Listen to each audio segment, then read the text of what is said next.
Al agradecerles por estar en esta sintonía, también les doy mi más cordial bienvenida a nuestro programa El Amor que Vale. Tome la palabra de Dios y por favor busque conmigo el libro de los Hechos, capítulo 27. Si usted sabe algo acerca del libro de los Hechos, sabe que este libro es una narrativa. Relata cómo la iglesia primitiva empezó a extenderse y describe los viajes misioneros del apóstol Pablo, y en Hechos capítulo 27 narra del apóstol Pablo a bordo de un barco, y ese barco navega directamente a las fauces de una tormenta feroz. El libro de los Hechos relata cómo Pablo pasó por esa tempestad, cómo Pablo enfrentó la tormenta, y de eso es de lo que deseo hablarle hoy, de cómo enfrentar la tormenta. Me fascina el capítulo 27 del libro de los Hechos, y he predicado de este de vez en cuando, porque al abrir la Biblia allí, usted puede oler el aire salado del mar.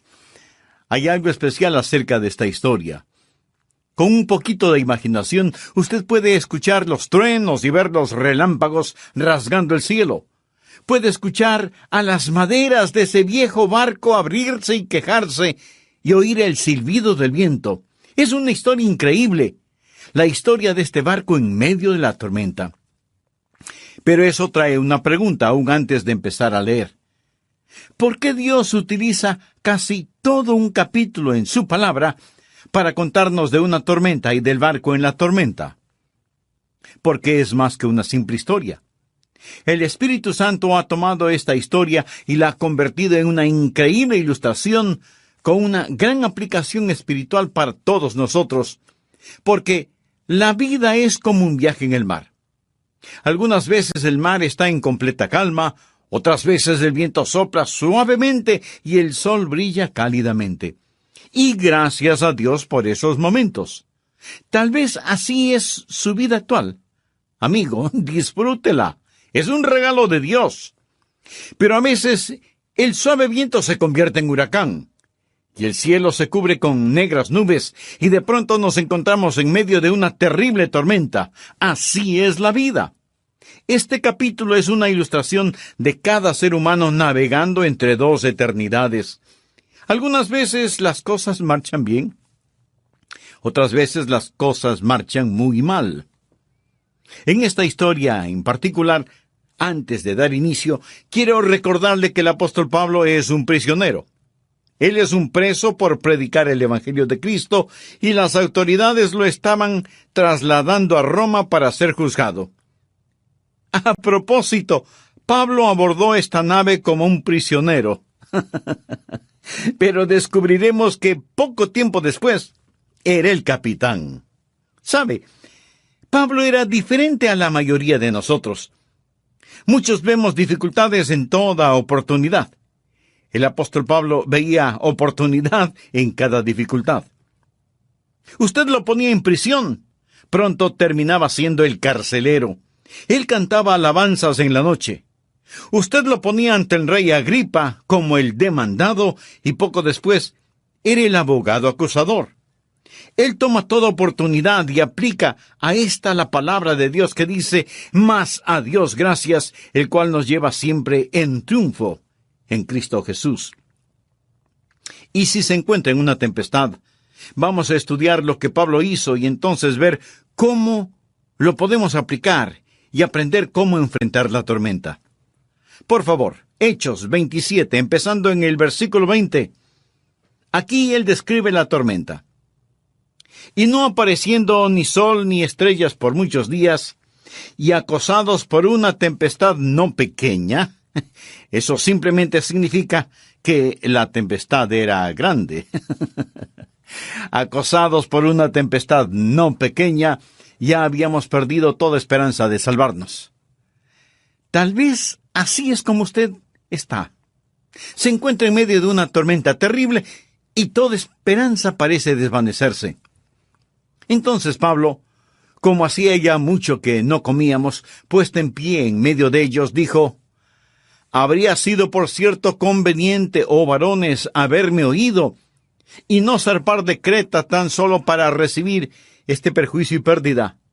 Pero ahora os exhorto a tener buen ánimo, pues no habrá ninguna pérdida de vida entre vosotros, sino solamente de la nave. Porque esta noche ha estado conmigo el ángel de Dios, de quien soy y a quien sirvo, diciendo: Pablo, no temas. A propósito, alguien me dijo, yo no las he contado, que por lo menos 365 veces encontramos en la Biblia la frase no temas, una vez por cada día del año. Diciendo Pablo, no temas, es necesario que comparezcas ante César, y he aquí, Dios te ha concedido todos los que navegan contigo. Por tanto, oh varones, tened buen ánimo, porque yo confío en Dios, que será así como se me ha dicho. Bien, existen básicamente tres cosas que quiero que usted vea al estudiar este pasaje de las Escrituras hoy. Primeramente, la razón de este tipo de tormentas. Segundo, deseo que vea la reacción de la gente cuando se encuentra en medio de las tormentas, personas buenas y malas, piadosas y ateas. Y tercero, quiero que vea el resultado de la tormenta, lo que ésta hace en las vidas de los creyentes y en las vidas de los que no conocen al Señor. Quiero decirle que todos nos veremos en medio de una tormenta, seamos creyentes o no. Y básicamente hay 4 clases de tormentas en la vida. Primero, las tormentas normales que llegan porque somos parte de la naturaleza. La Biblia dice que Dios hace que llueva sobre justos e injustos. Si usted es un ser humano, vive en un mundo que tiene tormentas en forma natural. Y nada podemos hacer al respecto. Segundo, hay otra clase de tormenta en la cual nos metemos, y es la que nosotros mismos creamos, debido a nuestra necedad, y causada por nuestra desobediencia. Es la clase de tormenta en la cual Jonás se metió cuando trató de huir de la presencia del Señor. Se acuerda de esa historia, ¿verdad? Y pasó unas cuantas noches en el acolchonado estómago de un pez enorme, que creemos fue una ballena. ¿Cuál fue el problema de Jonás? Que quiso huir de la voluntad de Dios y se metió de cabeza en el ojo de la tormenta. Y tercero, hay las tormentas que Dios nos envía para nuestro propio desarrollo.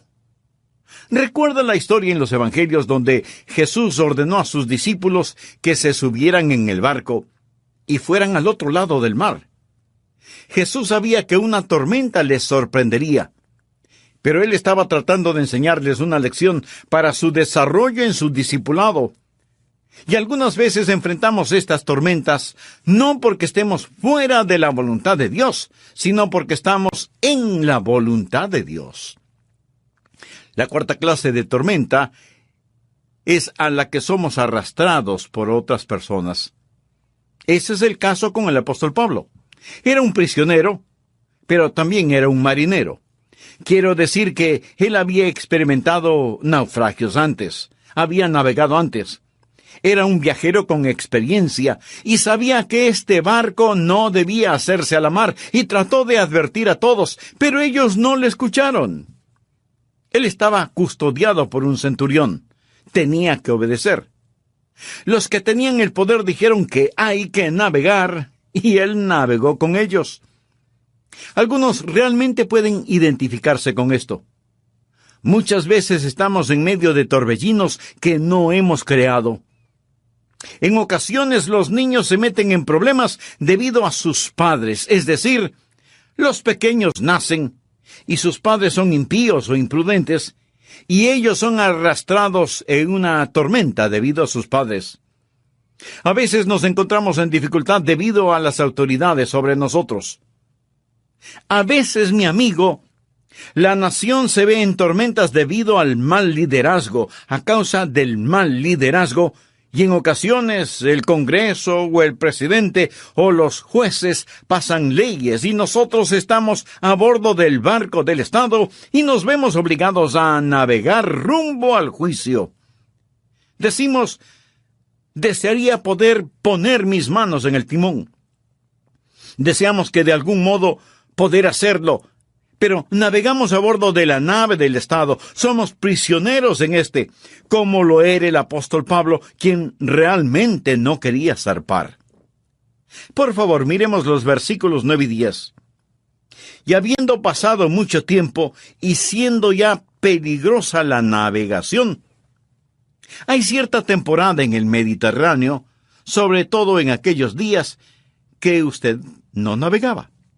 Por haber pasado ya el ayuno, Pablo les amonestaba diciéndoles: varones, veo que la navegación va a ser con perjuicio y mucha pérdida, no solo del cargamento y de la nave, sino también de nuestras personas. El apóstol Pablo tenía su radar espiritual. Él estaba diciendo: no naveguen, no naveguen, no naveguen. Pero el asunto estaba fuera de las manos de Pablo. No había realmente mucho que él pudiera hacer. Ahora observe el versículo 11.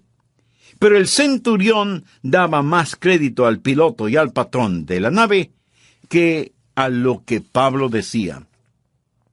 Usted tiene un hombre de negocios. Él es el dueño de la nave. Es un magnate de la navegación, motivado por la ganancia, llevado por la sabiduría mundana. Así que, por un lado tiene al hombre de Dios, y por el otro al hombre mundano.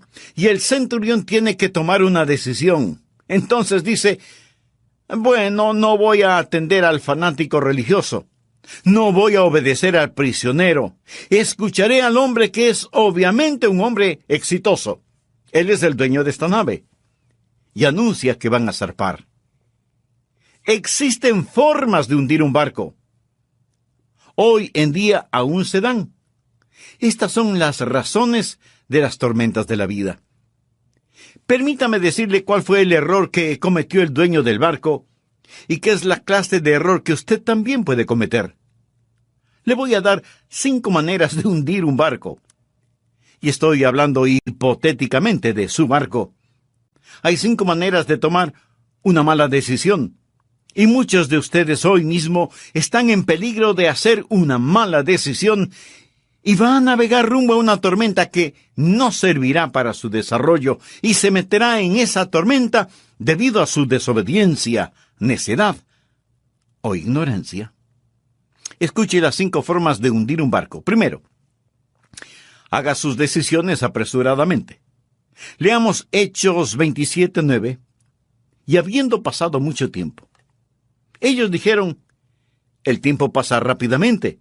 Es mejor hacer algo. Decidir a prisa. Arrepentirse sin prisa.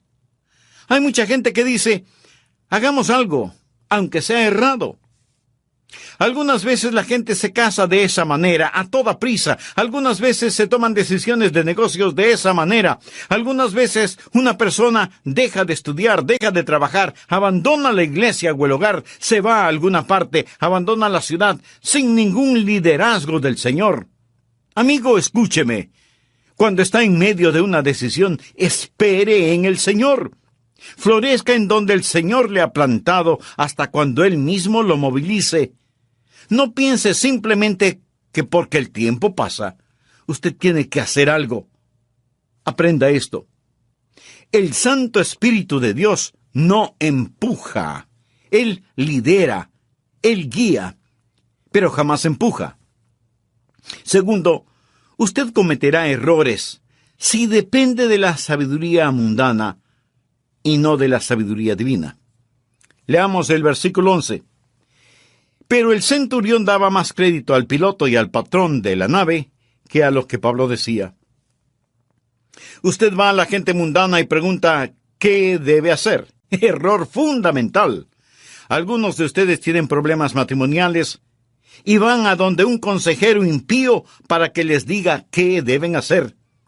Y acepta consejos que no están basados en la palabra de Dios.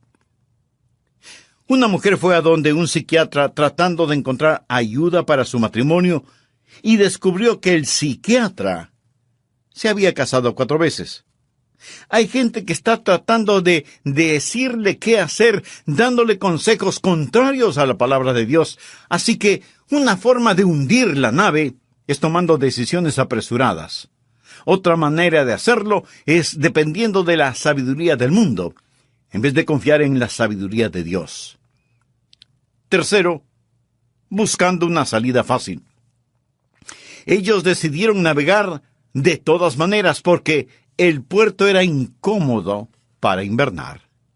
Ellos no se sentían cómodos en ese puerto y tomaron una decisión apresurada en base a lo que era más fácil.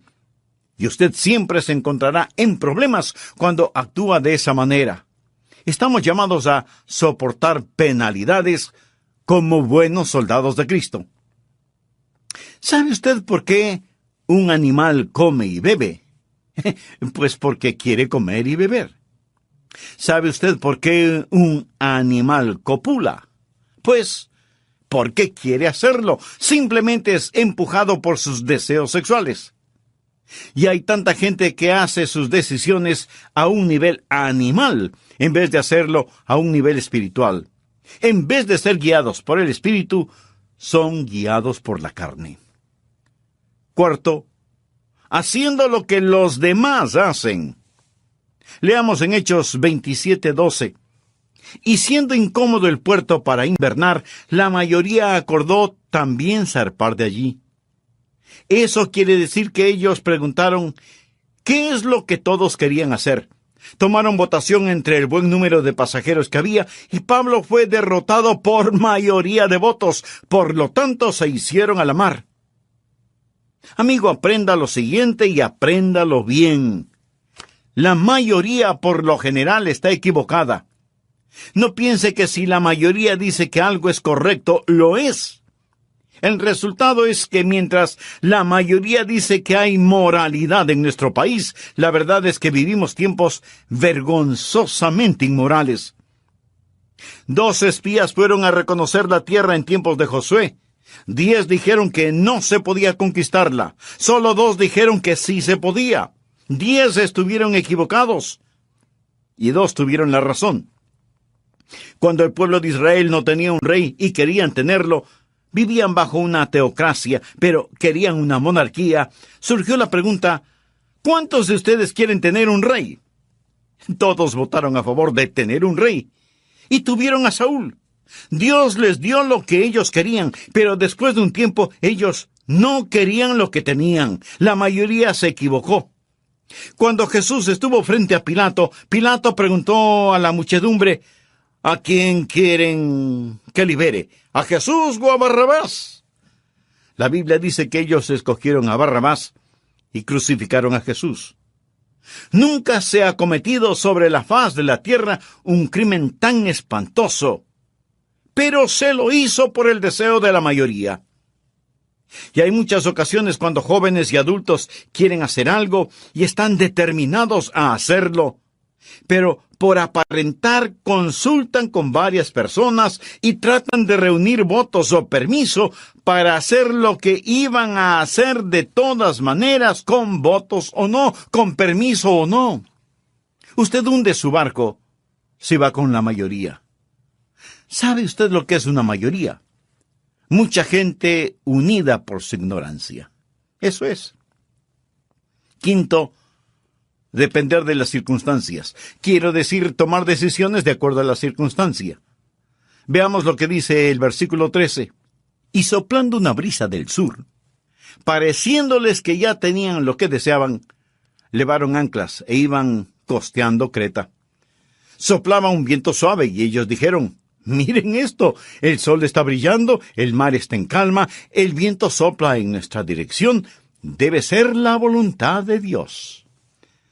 ¿Sabía usted que hay mucha gente que se deja guiar por las circunstancias? Muchas personas dicen, bueno, ya le dije a Dios que si no quiere que lo haga, no debe permitir que me suceda. O dicen, debe ser la voluntad de Dios. Todo parece tan bien y correcto. Solo circunstancias. Y un suave viento pronto se transforma en una horrible y feroz tempestad que hundirá el barco. Me permite hacerle una pregunta muy personal. Su relación con Dios depende de las circunstancias. Quiero decir, si todo está marchando bien, esa es la voluntad de Dios para su vida. Pero cuando vienen las tormentas, usted pregunta, ¿qué pasa, Dios? ¿Por qué me está sucediendo esto? Es más, ¿tiene usted ahora mismo una relación personal con Dios? Con el afecto de siempre, reciba mi sincero saludo de bienvenida a nuestro programa El Amor que Vale. Como recordará, en el programa anterior comenzamos a estudiar esa extraordinaria historia que encontramos en el capítulo 27 del libro de los Hechos. Historia que relata el viaje del apóstol Pablo y todas las vicisitudes que tuvieron que enfrentarse él y todos los que iban a bordo del barco. El Espíritu Santo ha tomado esta historia y la ha convertido en una increíble ilustración con una gran aplicación espiritual para todos nosotros. Porque nuestra vida es como un viaje en el mar. Algunas veces sus aguas están tranquilas y serenas. Solo se siente una suave y refrescante brisa y el sol brilla cálidamente en el cielo. Gracias a Dios por esos momentos. Y si es así su vida actual, amigo, disfrútela. Es un regalo de Dios. Pero a veces la brisa se convierte en huracán. El cielo se cubre con negros nubarrones y de pronto nos encontramos en medio de furiosa tormenta. Así es la vida. Algunas veces las cosas marchan bien, otras veces las cosas marchan mal. Quiero decirle que todos nos veremos en medio de una tormenta más tarde o más temprano, seamos creyentes o no. Y básicamente hay 4 clases de tormentas en la vida. Primero, las tormentas normales, naturales. Segundo, las tormentas causadas por nuestra necedad y desobediencia. Tercero, las tormentas que Dios envía para nuestra formación y desarrollo. Y cuarto, las tormentas a las que nos arrastran otras personas. Sabe que hay 5 maneras de hundir el barco de la vida. Primero, tomando decisiones apresuradas. Segundo, dependiendo de los hombres y no de Dios. Tercero, buscando una salida fácil. Cuarto, haciendo lo que los demás hacen. Y quinto, actuando según las circunstancias. Bien, continuemos con nuestro estudio. Hablemos ahora un poco acerca de la reacción a las tormentas de la vida. ¿Cómo reacciona la gente? Bien, leamos del versículo 14 al versículo 21. Pero no mucho después dio contra la nave un viento huracanado llamado Euroclidón, y siendo arrebatada la nave, y no pudiendo poner proa al viento, nos abandonamos a él, y nos dejamos llevar. ¿Qué significa esto? Primero, que no podían controlar la nave. El viento controlaba el buque, y se dijeron: no podemos dirigirnos en esta dirección ni en la otra. Simplemente eran aventados de un lado a otro por la tormenta. ¿Qué es lo primero que le sucede a un hombre impío cuando se ve en una tormenta? Bien, se deja llevar por el viento. Lo que quiero decir es que hay sueños frustrados. Lo he visto pasar muchas veces. Esas personas, esos magnates, esos sábelo-todo que dicen: dejen que venga la tormenta. Y luego se encuentran siendo arrebatados por vientos que no pueden controlar, a merced de fuerzas que no pueden entender o vagamente comprenden. Van a bordo de un buque inestable. En segundo lugar, empezaron a hacer un esfuerzo desesperado. Leamos el versículo 16. Y habiendo corrido a sotavento de una pequeña isla llamada Clauda, con dificultad pudimos recoger el esquife. Quiere decir que llegaron al lado de sotavento de la isla y parecía que las cosas mejoraban. Y ellos pensaron que podían arreglarlo todo. Así que con sudor en sus frentes y dolores en sus espaldas, lograron recoger el esquife. ¿Sabe lo que le dirá el diablo cuando usted está en situaciones difíciles? Le dirá que es muy duro el ser creyente. Eso es una mentira. Jesús dijo: llevad mi yugo sobre vosotros, porque mi yugo es fácil y ligera mi carga. La Biblia dice: el camino de los transgresores es duro. No estoy diciendo que no hay disciplina en ser creyente, de ninguna manera. Tampoco digo que no hay dificultades para el creyente. Pero debemos saber enfrentar las dificultades como buenos soldados de Cristo. Pero en lo que tiene que ver con una labor dura y agotadora, eso viene con el pecado. Hay tanta gente haciendo un desesperado esfuerzo tratando de arreglar, de remendar las cosas. El diablo nunca le dirá la verdad, siempre le mentirá. Pero no solo que los sueños se desvanecen y el trabajo aumenta, sino que los recursos se pierden. Leamos desde el versículo 18.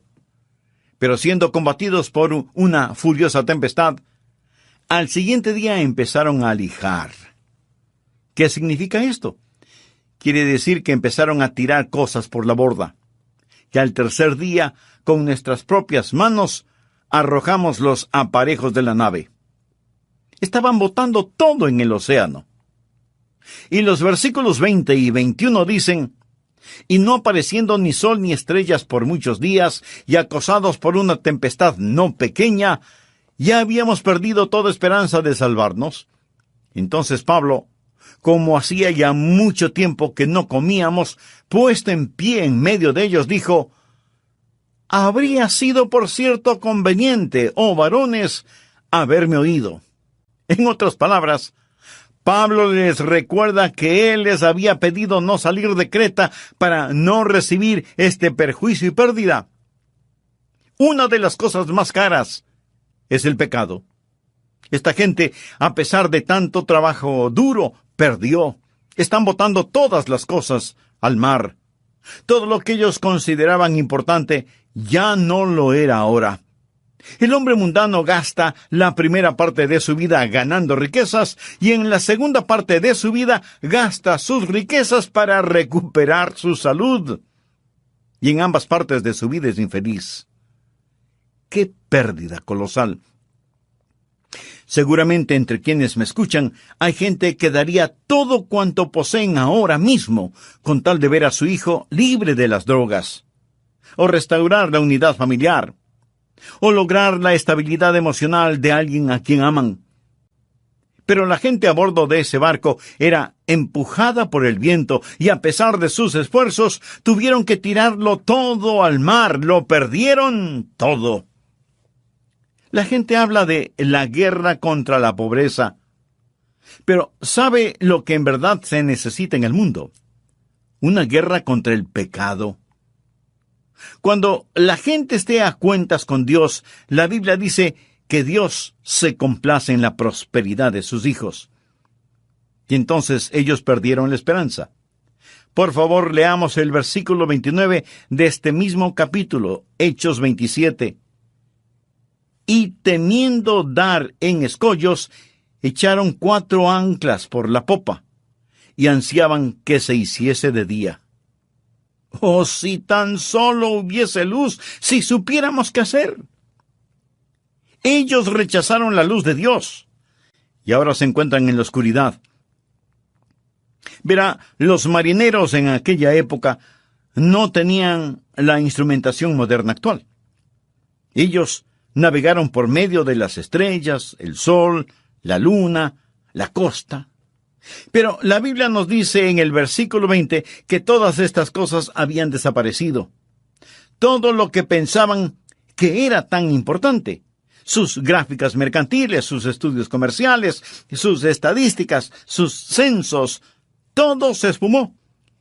¿Qué hace, estimado amigo, cuando las estrellas se desvanecen de su noche y el sol desaparece de su día? Ellos en la oscuridad abrumadora deseaban el día. Y luego, ¿sabe lo que hicieron? Se comportaron insensatamente. Empezaron a hacer planes imprudentes porque no tenían estrellas por las cuales guiarse. Y existe una clase de compás interno que toma control. Leamos empezando en el versículo 30. Entonces los marineros procuraron huir de la nave y echando el esquife al mar, aparentaban como que querían largar las anclas de proa. Pero Pablo dijo al centurión y a los soldados: si éstos no permanecen en la nave, vosotros no podéis salvaros. Había unos marineros a bordo que se dijeron: pretendamos que vamos a bajar un ancla de la proa. Allí hay un pequeño bote, un bote salvavidas. Lo abordaremos, abandonaremos esta gran embarcación, escaparemos. Pablo les dijo que si no permanecían en el buque, que no había esperanza alguna. ¿Qué fue eso? Fue una forma de escape edificada sobre el egoísmo. Lo he visto muchas veces. Un hombre que se entrega al alcohol, una forma de escape fundada sobre el egoísmo. Usted dice, bueno, ahogaré mis problemas. No, estos pueden nadar, amigo. Usted es quien se ahogará. El hombre que se divorcia, la mujer que se divorcia, eso es un escape asentado en el egoísmo. Usted creó la tormenta y ahora está intentando escapar en un bote salvavidas, como el hijo que se escapa huyendo de casa. El último acto de egoísmo y cobardía es el suicidio. Si está pensando en el suicidio, amigo, permítame decirle, el suicidio no es el escape de la tempestad. Escúcheme. Nunca, nunca, nunca resuelve un problema. Es lo último en egoísmo y cobardía. Bien, ellos estaban siendo arrebatados por el viento, estaban trabajando, estaban lanzando todo fuera de borda sin poder ver en qué dirección navegar. ¿Conoce a personas así? El mundo está lleno de ellas. Y estaban en una tempestad de la cual, para empezar, se les advirtió que no la enfrentaran. Ahora, así es como el incrédulo en ocasiones se enfrenta a las tormentas. Pero, ¿y qué del creyente? Veamos al apóstol Pablo aquí. Esto es una bendición para mí. Por favor, continuemos en el versículo 22. Aquí vemos al apóstol Pablo. Él llama a todos a cubierta y el apóstol Pablo les informa: tengo que anunciarles algo. Pero ahora os exhorto a tener buen ánimo. ¿Se puede imaginar a un hombre decir eso en medio de este tipo de problemas? Muchas personas piensan que nosotros, los creyentes, somos solo unos ingenuos. Piensan que no sabemos de lo que hablamos cuando predicamos un buen mensaje en medio de los días en los cuales vivimos. Existen 3 clases de personas: las que tienen miedo, las que no saben lo suficiente como para tener miedo, y las que conocen sus Biblias. Aquí el apóstol Pablo les decía: tened buen ánimo, pues no habrá ninguna pérdida de vida entre vosotros, sino solamente de la nave. Es decir, la nave se iba a perder. Y continuó diciendo: porque esta noche ha estado conmigo el ángel de Dios, de quien soy y a quien sirvo. Aquí el ángel de Dios era el Señor Jesús, porque él pertenecía a Jesús, y el Señor Jesús abordó ese barco con el apóstol Pablo, y él le dijo: Pablo, no temas. Y nuevamente en el versículo 25 da ese mensaje que él da a menudo cuando nosotros estamos en medio de una tempestad: tened buen ánimo. Pablo, ¿quién pone esa sonrisa en tu rostro en medio de la tormenta? Pablo responde: el mismo que me dio alabanzas en la noche cuando estaba en un calabozo en Filipos. Su nombre es Jesús. Veo el apóstol Pablo caminando en la cubierta citando la palabra de Dios, el Salmo 107 del versículo 23 en adelante. Los que descienden al mar en naves y hacen negocios en las muchas aguas, ellos han visto las obras de Jehová y sus maravillas en las profundidades, porque habló e hizo levantar un viento tempestuoso que encrespa sus ondas. Suben a los cielos, descienden a los abismos, sus almas se derriten con el mal, tiemblan y titubean como ebrios, y toda su ciencia es inútil. Entonces claman a Jehová en su angustia, y los libra de sus aflicciones. Cambia la tempestad en sosiego, y apacigua sus ondas. Luego se alegran, porque se apaciguaron, y así los guía al puerto que deseaban.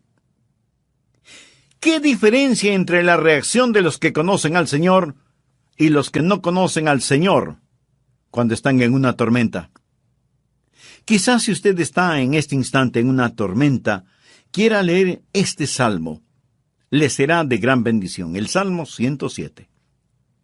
Ahora bien, Hemos hablado de las razones de la tormenta y de las reacciones a la tormenta. Por último, ¿cuál fue el resultado de la tormenta? Nuevamente leamos el versículo 23. Porque esta noche ha estado conmigo el ángel de Dios, de quien soy y a quien sirvo, diciendo: Pablo, no temas. Subráyelo. Es necesario que comparezcas ante César. Bien, ¿quién era César? Él era el emperador romano. ¿Dónde vivía? En Roma. ¿A dónde se dirigía la nave? Hacia Roma, hacia Italia. Y Dios le dijo a Pablo: ahí es hacia donde te diriges. Amigo, escúcheme. Dios tenía un plan, y el plan de Dios era llevar a Pablo a Roma. En Hechos 23, versículo 11, Dios le reveló a Pablo: es necesario que testifiques también en Roma. Sin lugar a discusión, Dios lo predestinó. En Hechos 28, versículo 14 dice: y luego fuimos a Roma. Escúcheme. No sé de una mejor ilustración en la palabra de Dios que muestre la soberanía divina y la responsabilidad humana al mismo tiempo. ¿Era el plan de Dios que este buque zarpara? No. Dios le dijo a Pablo con el radar espiritual: no naveguen. Ese no era el plan de un Dios amoroso, pero ¿detuvo ese el plan final de Dios? Rotundamente no. ¿Quién viajaba en esa embarcación? Bien, Pablo iba en esa nave. Le diré quién más iba en ese barco.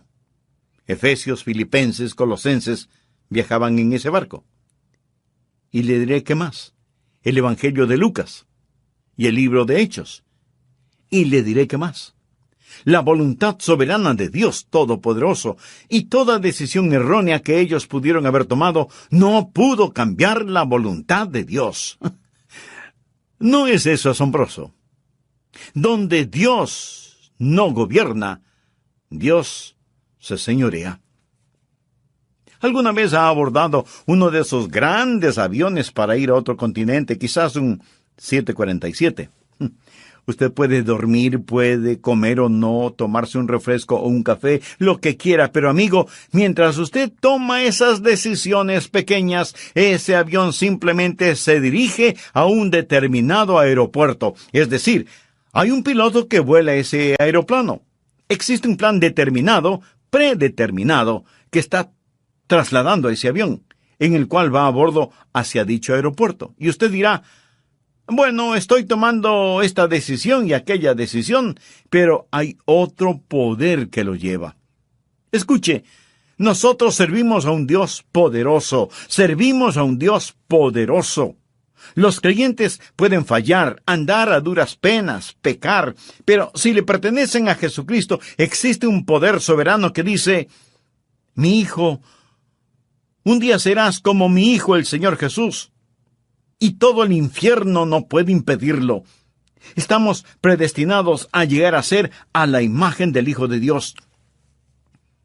La iglesia maravillosa, la iglesia fundada por el Señor Jesucristo, a veces toma tantas decisiones equivocadas, fallamos tanto, hacemos cosas que no deberíamos hacer como iglesia. Hablo de la iglesia en general. Mas sabe lo que Jesús dijo. Jesús aseguró: sobre esta roca edificaré mi iglesia, y las puertas del Hades no prevalecerán contra ella. Dios está edificando para sí mismo una esposa, y todo el infierno no puede detenerlo. Ni todos los gobernantes de este mundo, ni todas esas personas que están en contra de nuestro Señor Jesucristo. Lea el Salmo 2. Todos establecen sus reglas, sus leyes contra nuestro Señor. No lo quieren, no quieren sus mandamientos, ni quieren su palabra, ni su moralidad. Y ellos dicen: rompamos sus ataduras y desechémoslas. Con todo, Dios aún afirma en el Salmo 2: pero yo he puesto mi rey sobre Sión, mi santo monte. Jesús reinará donde el sol concluya sus jornadas sucesivas. Su reino se extiende de costa a costa hasta que el brillar de la luna se extinga y no mengüe más. Amigo, escúcheme. Estamos en el lado ganador. Él no puede fallar. Él prevalecerá. Hubo una tempestad, pero Pablo dijo: y luego fuimos a Roma. Pablo dijo, tened buen ánimo, yo confío en Dios. Versículo 11 dice que el centurión confió en el dueño de la nave. ¿En qué se resume toda su vida? Simplemente en quién confía usted. ¿En quién confía usted? Pablo dijo, yo confío en Dios. No comete el error de confiar en la persona equivocada, porque si lo hace, usted puede estar diseñando una tormenta que no le gustará. Amigo, sea que se encuentre en una tempestad o en un mar tranquilo, usted necesita al Señor Jesús. Por favor, ore de la siguiente manera. Señor Jesús, entra en mi corazón y mi vida. Cuando las tormentas de la vida azoten, ponte a mi lado. Cuando parece que todo está bien, Señor, sé mi gozo y mi fuerza. Señor Jesús, te recibo ahora como mi Señor y mi Salvador. Perdona mis pecados, límpiame. Ayúdame a botar de mi existencia toda cosa superflua. Hazme un instrumento de bendición en tus manos. Lo pido en tu santo nombre. Amén. Varones, haberme oído y no zarpar de Creta tan solo para recibir este perjuicio y pérdida. Pero ahora os exhorto a tener buen ánimo, pues no habrá ninguna pérdida de vida entre vosotros, sino solamente de la nave. Porque esta noche ha estado conmigo el ángel de Dios, de quien soy y a quien sirvo, diciendo, Pablo, no temas. A propósito, alguien me dijo, yo no las he contado, que por lo menos 365 veces encontramos en la Biblia la frase, no temas, una vez por cada día del año. Diciendo Pablo, no temas, es necesario que comparezcas ante César, y he aquí, Dios te ha concedido todos los que navegan contigo. Por tanto, oh varones, tened buen ánimo, porque yo confío en Dios, que será así como se me ha dicho. Segundo, hay otra clase de tormenta en la cual nos metemos, y es la que nosotros mismos creamos, debido a nuestra necedad, y causada por nuestra desobediencia. Es la clase de tormenta en la cual Jonás se metió cuando trató de huir de la presencia del Señor. Se acuerda de esa historia, ¿verdad? Y pasó unas cuantas noches en el acolchonado estómago de un pez enorme, que creemos fue una ballena. ¿Cuál fue el problema de Jonás? Que quiso huir de la voluntad de Dios, y se metió de cabeza en el ojo de la tormenta. Y tercero, hay las tormentas que Dios nos envía para nuestro propio desarrollo. Recuerda la historia en los Evangelios donde Jesús ordenó a sus discípulos que se subieran en el barco y fueran al otro lado del mar. Jesús sabía que una tormenta les sorprendería, pero él estaba tratando de enseñarles una lección para su desarrollo en su discipulado. Y algunas veces enfrentamos estas tormentas no porque estemos fuera de la voluntad de Dios, sino porque estamos en la voluntad de Dios. La cuarta clase de tormenta es a la que somos arrastrados por otras personas. Ese es el caso con el apóstol Pablo. Era un prisionero, pero también era un marinero. Quiero decir que él había experimentado naufragios antes, había navegado antes. Era un viajero con experiencia y sabía que este barco no debía hacerse a la mar y trató de advertir a todos, pero ellos no le escucharon. Él estaba custodiado por un centurión. Tenía que obedecer. Los que tenían el poder dijeron que hay que navegar, y él navegó con ellos. Algunos realmente pueden identificarse con esto. Muchas veces estamos en medio de torbellinos que no hemos creado. En ocasiones los niños se meten en problemas debido a sus padres, es decir, los pequeños nacen y sus padres son impíos o imprudentes, y ellos son arrastrados en una tormenta debido a sus padres. A veces nos encontramos en dificultad debido a las autoridades sobre nosotros.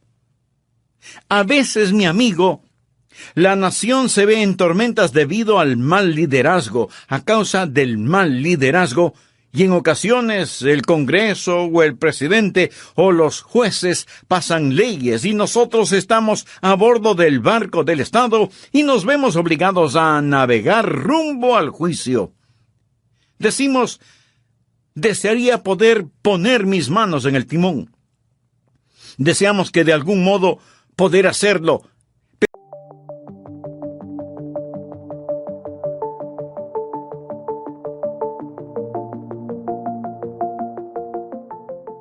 Bienvenidos a El Amor que Vale. En esta serie, La Comunión Más Dulce sobre esta tierra, estamos estudiando la primera epístola de Juan. El título del sermón de hoy, del mensaje de hoy, es ¿Cómo vivir en los últimos tiempos?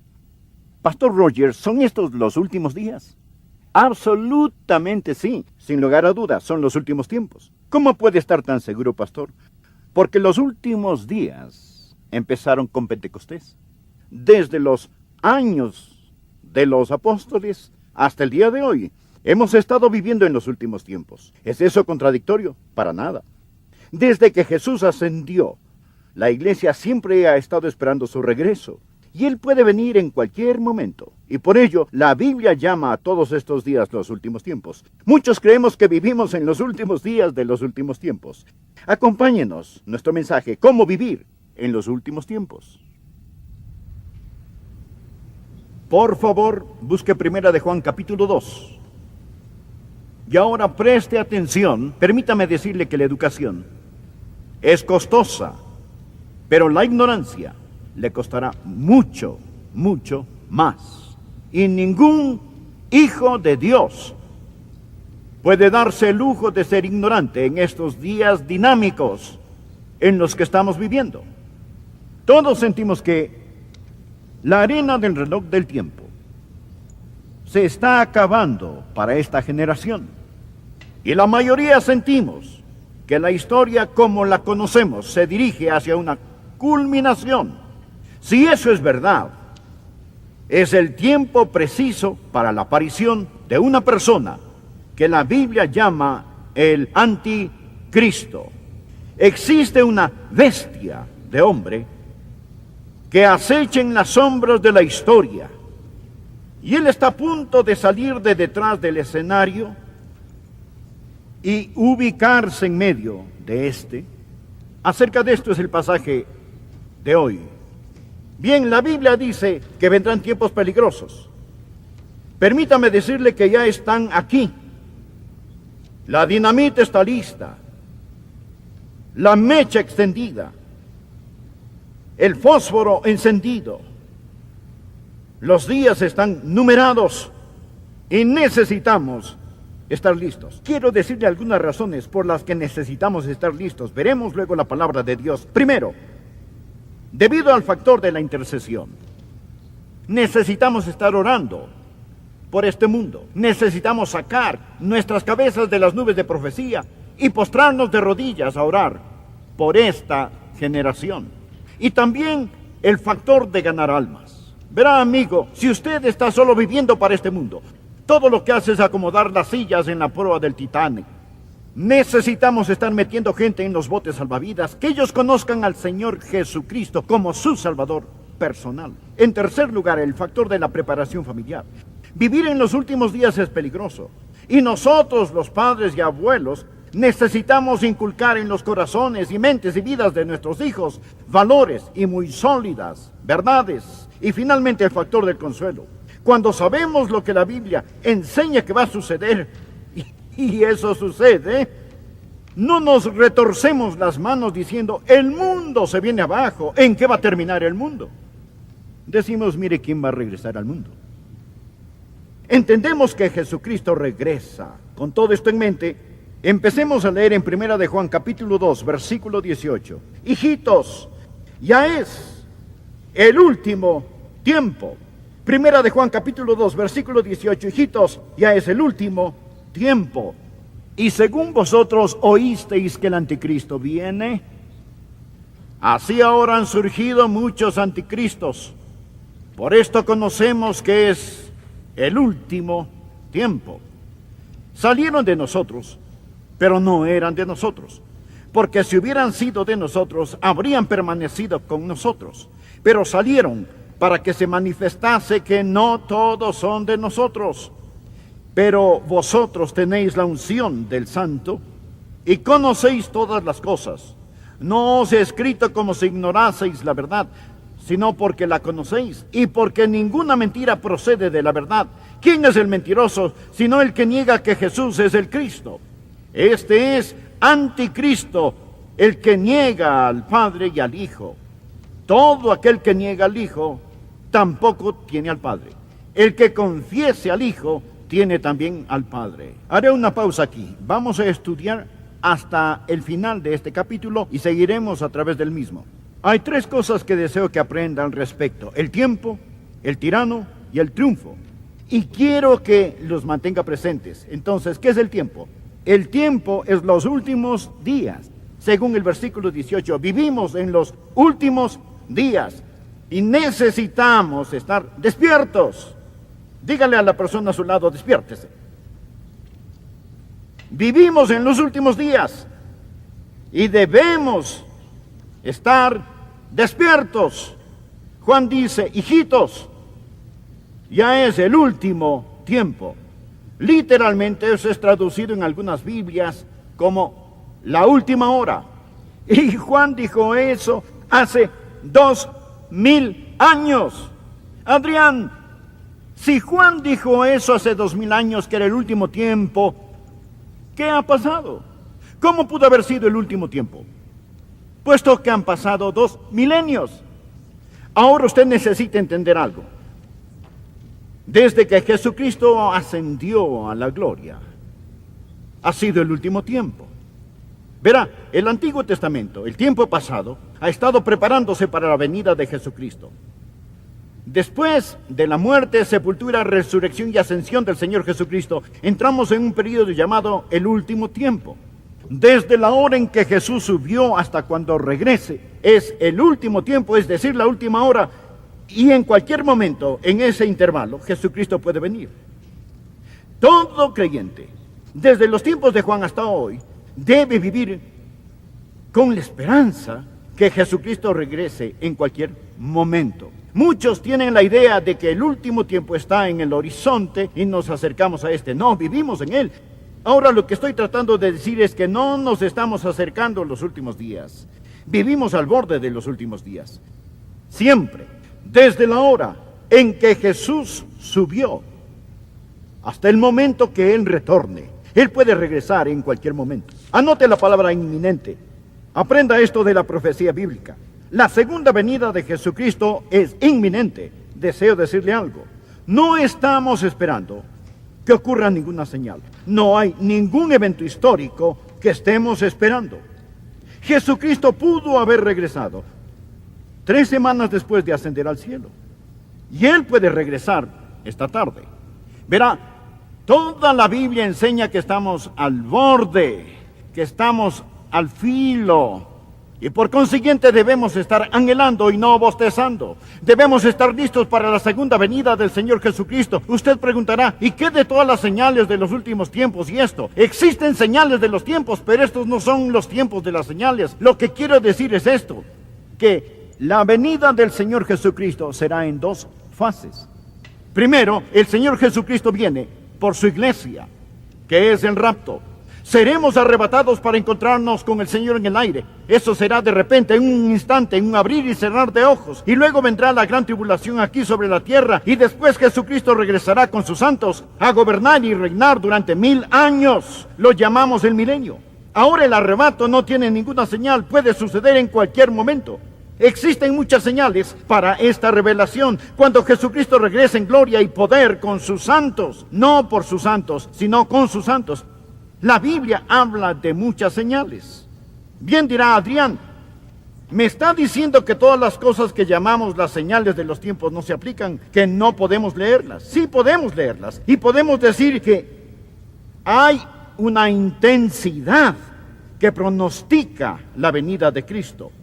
Deseo mostrarles sin lugar a dudas que Jesucristo puede venir en cualquier momento. Quiero citar algunas escrituras, anótelas en un pedazo de papel. Primera de Tesalonicenses 1, versículo 10. El apóstol Pablo le hablaba a la iglesia tesalonicense y dice, entre otras cosas, y esperar de los cielos a su Hijo, el cual resucitó de los muertos. El apóstol Pablo les dijo a esos creyentes, de la antigüedad, Esperen a Jesús. Y si Jesús no hubiese podido regresar por esos tiempos, eso era una tontería. Esperen a Jesús. Y la palabra esperar es un presente infinitivo. Significa constantemente estar esperando. Filipenses 3, versículo 20. Pablo dijo a la iglesia de Filipos: mas nuestra ciudadanía está en los cielos, de donde también esperamos al Salvador. Esos filipenses debían estar esperando al Salvador, el Señor Jesucristo. Ahora Él ya había venido en redención, pero ellos estaban esperando que regresara en el rapto. Primera de Corintios 1:7. Pablo le dijo a la iglesia de Corinto: de tal manera que nada os falte en ningún don, esperando la manifestación de nuestro Señor Jesucristo. En Tesalónica, esperar a Jesús. En Filipos, esperar a Jesús. En Corinto, esperar a Jesús. Y leamos Hebreos capítulo 9, versículo 28. El escritor dice: así también Cristo fue ofrecido una sola vez para llevar los pecados de muchos, y aparecerá por segunda vez sin relación con el pecado para salvación a los que le esperan. ¿Sabe lo que debe estar haciendo? Debe estar aprendiendo acerca de su venida, debe estar viviendo por su venida, anhelando su venida y buscando su venida. Usted debe estar esperando al Señor Jesucristo en cualquier momento. Pablo le habló a Tito, en Tito 2, versículo 13, acerca de la gracia de Dios que nos redime y nos hace un pueblo propio, y agregó: aguardando la esperanza bienaventurada y la manifestación gloriosa de nuestro gran Dios y Salvador Jesucristo. Esperen a Jesús. Nosotros no estamos esperando algún evento, nosotros no estamos esperando la reconstrucción del templo, ni que el anticristo aparezca, ni la reunión de Israel, ni estamos esperando terremotos, hambres y todas estas cosas. Estamos esperando a Jesús. Estamos aguardando a Jesús. Se lo recalco, amigo, Jesús puede venir antes de que termine este sermón. Usted dirá: bueno, yo no pienso que pasará hoy. Bien, eso es una señal de que sí podría suceder, porque la Biblia dice: el Hijo del Hombre vendrá a la hora que no pensáis. Así que el primer punto es que estamos viviendo en los últimos tiempos. Esté despierto, esté despierto, esté despierto, esté despierto. Hijitos, es la última hora. En el tiempo de Juan, en nuestro tiempo, en cualquier momento, espere a Jesús. Él regresa. Él regresa en cualquier momento. Ahora, si ellos tuvieron razón para creer que Él regresaría en sus días, ¿cuánto más nosotros, que vemos la cohesión de señales y eventos que dejan entrever lo venidero? Aquí está el segundo punto. El anticristo está por venir y necesitamos estar alerta. Estos son los últimos días, necesitamos estar despiertos. El anticristo viene, debemos estar alertas. Por favor, mire 1 de Juan 2, versículo 18. Y dice: hijitos, ya es el último tiempo. De acuerdo, despiértese. Y según vosotros oísteis que el anticristo viene, así ahora han surgido muchos anticristos. Por esto conocemos que es el último tiempo. Existe un gobernante mundial que está esperando detrás del telón, listo para salir al escenario. Ya lo mencioné. Y su nombre o su título es el Anticristo. Ahora es interesante saber que la Biblia describe al anticristo de muchas maneras, pero el apóstol Juan es el único que lo llama anticristo. Juan lo llama el anticristo. Él tiene muchos seudónimos, pero él tiene un solo corazón inicuo. A él se le llama el hijo de perdición, se le llama el hombre de pecado, se le llama el maligno, se le llama el transgresor, se le llama la bestia, se le llama el anticristo. Ahora bien, ¿por qué Juan lo llama el anticristo? Veamos primero el prefijo anti. Este posee dos significados. Primero significa en contra y segundo significa en lugar de. La misma palabra tiene dos significados distintos. El que viene en contra de Cristo. ¿Y cómo viene él en contra de Cristo? A sustituir a Cristo en lugar de Cristo. Él viene como el Mesías del diablo. Él llegará como un suplente diabólico. Él es el que se opone a Cristo. Así que anote, primero, este anticristo es diabólico. Él es diabólico. La Biblia dice que él se opone a todo. Él se opone a Dios y se exalta sobre Dios. Él es el anticristo. Jesús podía decir, cuando él estaba aquí en la carne: el que me ha visto a mí ha visto al Padre. El que me ha visto a mí ha visto al Padre. Eso es lo que Jesús podría decir. El anticristo podrá decir: el que me ha visto a mí ha visto a mi Padre. Verá, Jesús era la expresión visible del Dios invisible.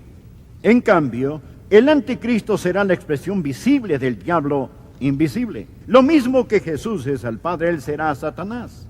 Verá, Satanás desea adoración. Él no solo quiere destruir, él quiere conversos. Él quiere que esa adoración sea pública y él la recibirá a través de su Mesías, el diablo. Así que anote, el anticristo es diabólico. Número 2, él es divisivo. Mire por favor versículo 19 de este mismo capítulo. Él está hablando ahora de otros anticristos.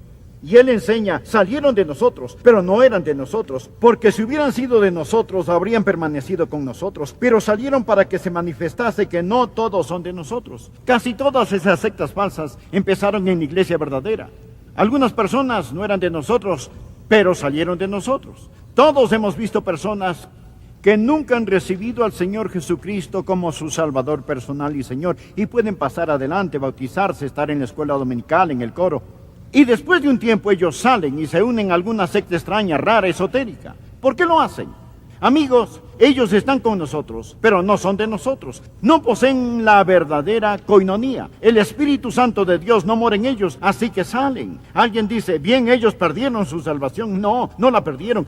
Ellos nunca la tuvieron. Juan dice que ellos salieron de nosotros, pero no eran de nosotros. Si ellos hubieran sido de nosotros, sin duda hubieran continuado con nosotros, pero ellos se marcharon.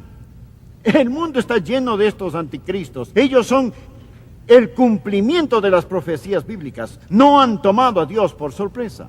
Primera Timoteo 4:1 dice, pero el Espíritu dice claramente que en los postreros tiempos algunos apostatarán de la fe, escuchando a espíritus engañadores y a doctrinas de demonios. Salieron de nosotros, mas no eran de nosotros.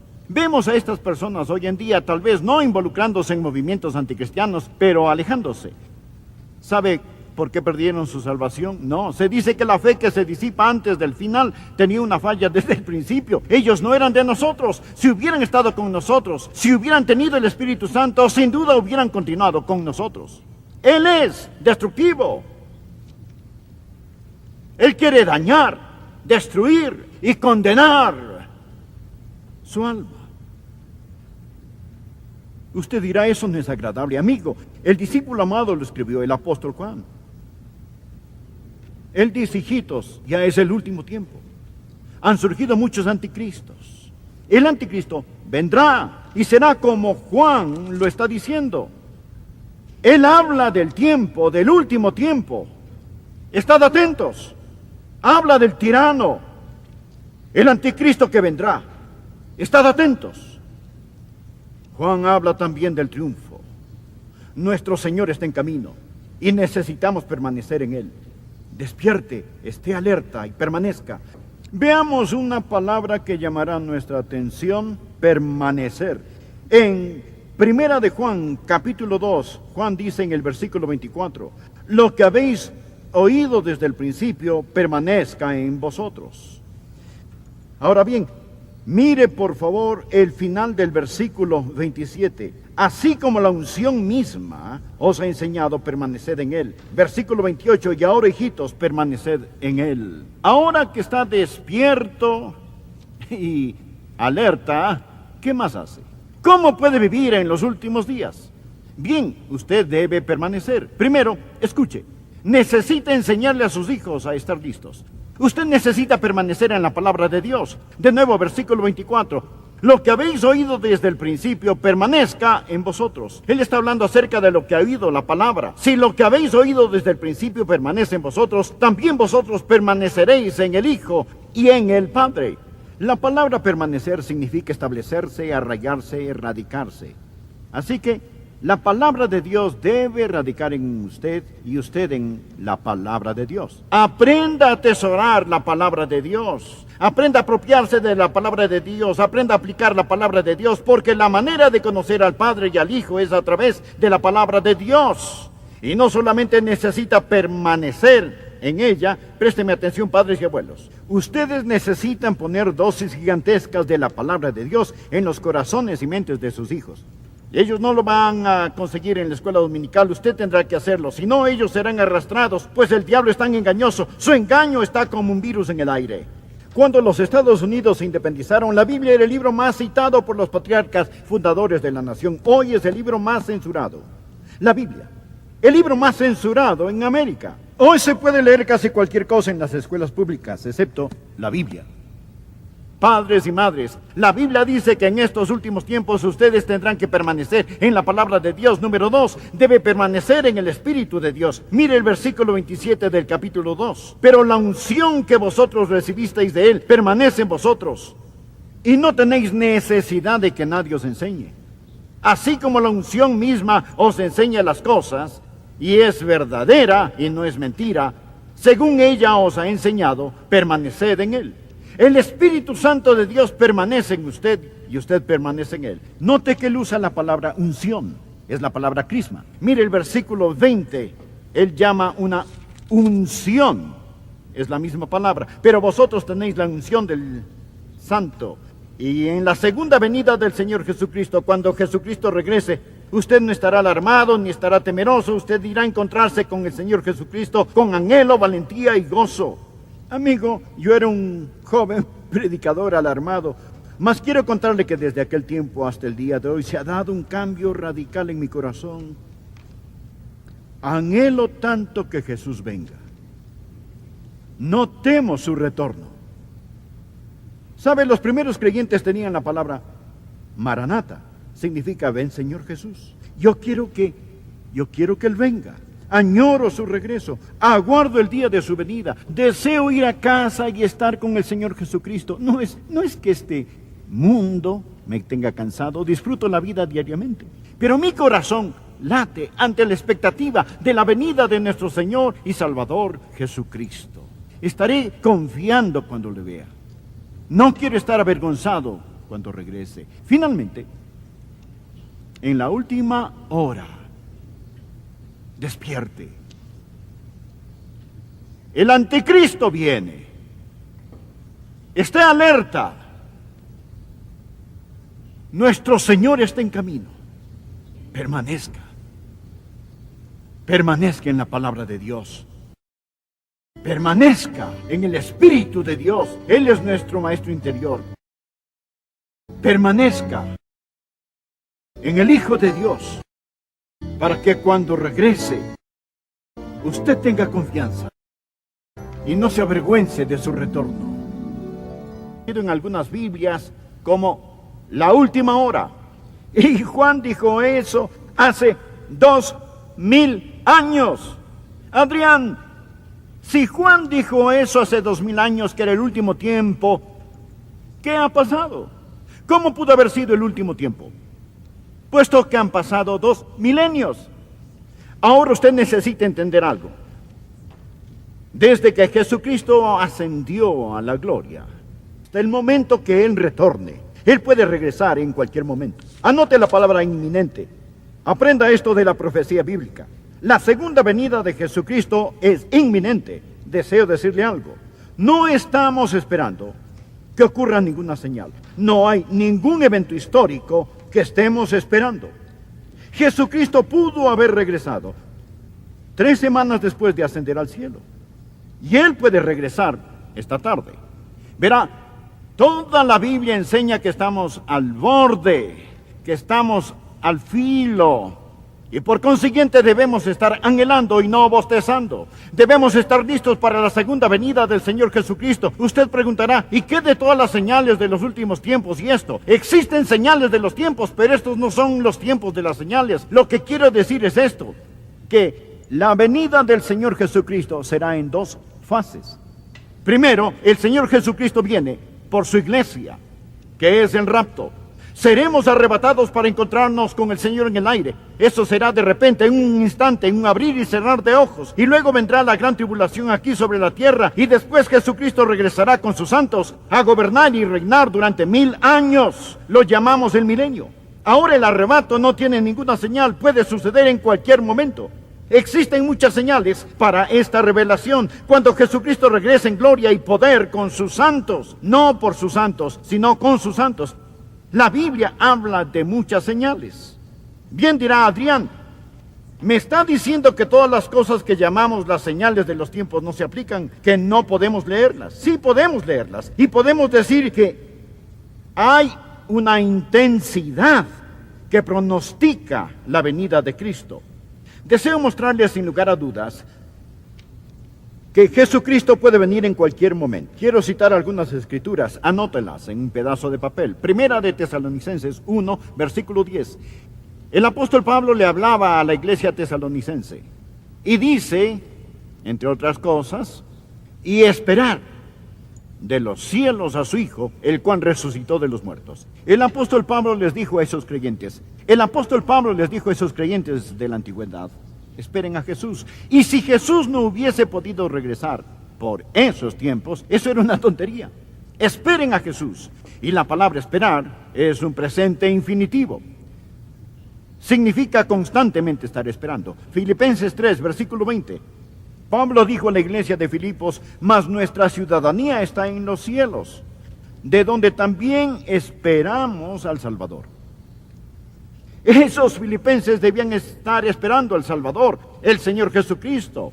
Ahora Él ya había venido en redención, pero ellos estaban esperando que regresara en el rapto. Primera de Corintios 1:7. Pablo le dijo a la iglesia de Corinto, de tal manera que nada os falte en ningún don, esperando la manifestación de nuestro Señor Jesucristo. En Tesalónica, esperar a Jesús. En Filipos, esperar a Jesús. En Corinto, esperar a Jesús. Y leamos Hebreos capítulo 9, versículo 28. El escritor dice, así también Cristo fue ofrecido una sola vez para llevar los pecados de muchos y aparecerá por segunda vez sin relación con el pecado para salvación a los que le esperan. ¿Sabe lo que debe estar haciendo? Debe estar aprendiendo acerca de su venida, debe estar viviendo por su venida, anhelando su venida y buscando su venida. Usted debe estar esperando al Señor Jesucristo en cualquier momento. Pablo le habló a Tito, en Tito 2, versículo 13, acerca de la gracia de Dios que nos redime y nos hace un pueblo propio, y agregó, aguardando la esperanza bienaventurada y la manifestación gloriosa de nuestro gran Dios y Salvador Jesucristo. Esperen a Jesús. Nosotros no estamos esperando algún evento, nosotros no estamos esperando la reconstrucción del templo, ni que el anticristo aparezca, ni la reunión de Israel, ni estamos esperando terremotos, hambres y todas estas cosas. Estamos esperando a Jesús. Estamos aguardando a Jesús. Se lo recalco, amigo, Jesús puede venir antes de que termine este sermón. Usted dirá, bueno, yo no pienso que pasará hoy. Bien, eso es una señal de que sí podría suceder, porque la Biblia dice, el Hijo del Hombre vendrá a la hora que no pensáis. Así que el primer punto es que estamos viviendo en los últimos tiempos. Esté despierto, esté despierto, esté despierto, esté despierto. Hijitos, es la última hora. En el tiempo de Juan, en nuestro tiempo, en cualquier momento, espere a Jesús. Él regresa. Él regresa. En cualquier momento. Ahora, si ellos tuvieron razón para creer que Él regresaría en sus días, ¿cuánto más nosotros que vemos la cohesión de señales y eventos que dejan entrever lo venidero? Aquí está el segundo punto. El anticristo está por venir y necesitamos estar alerta. Estos son los últimos días, necesitamos estar despiertos. El anticristo viene, debemos estar alertas. Por favor, mire 1 de Juan 2, versículo 18. Y dice, hijitos, ya es el último tiempo. De acuerdo, despiértese. Y según vosotros oísteis que el anticristo viene, así ahora han surgido muchos anticristos. Por esto conocemos que es el último tiempo. Existe un gobernante mundial que está esperando detrás del telón, listo para salir al escenario. Ya lo mencioné. Y su nombre o su título es el anticristo. Ahora es interesante saber que la Biblia describe al anticristo de muchas maneras, pero el apóstol Juan es el único que lo llama anticristo. Juan lo llama el anticristo. Él tiene muchos seudónimos, pero él tiene un solo corazón inicuo. A él, el que me ha visto a mí, ha visto al Padre. El que me ha visto a mí, ha visto al Padre. Eso es lo que Jesús podría decir. El anticristo podrá decir, el que me ha visto a mí, ha visto a mi Padre. Verá, Jesús era la expresión visible del Dios invisible.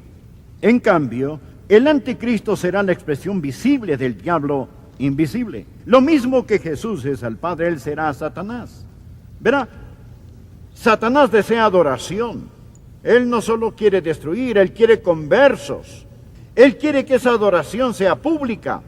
y él la recibirá a través de su Mesías, el diablo. Así que anote, el anticristo es diabólico. Número 2, él es divisivo. Mire por favor versículo 19 de este mismo capítulo. Él está hablando ahora de otros anticristos.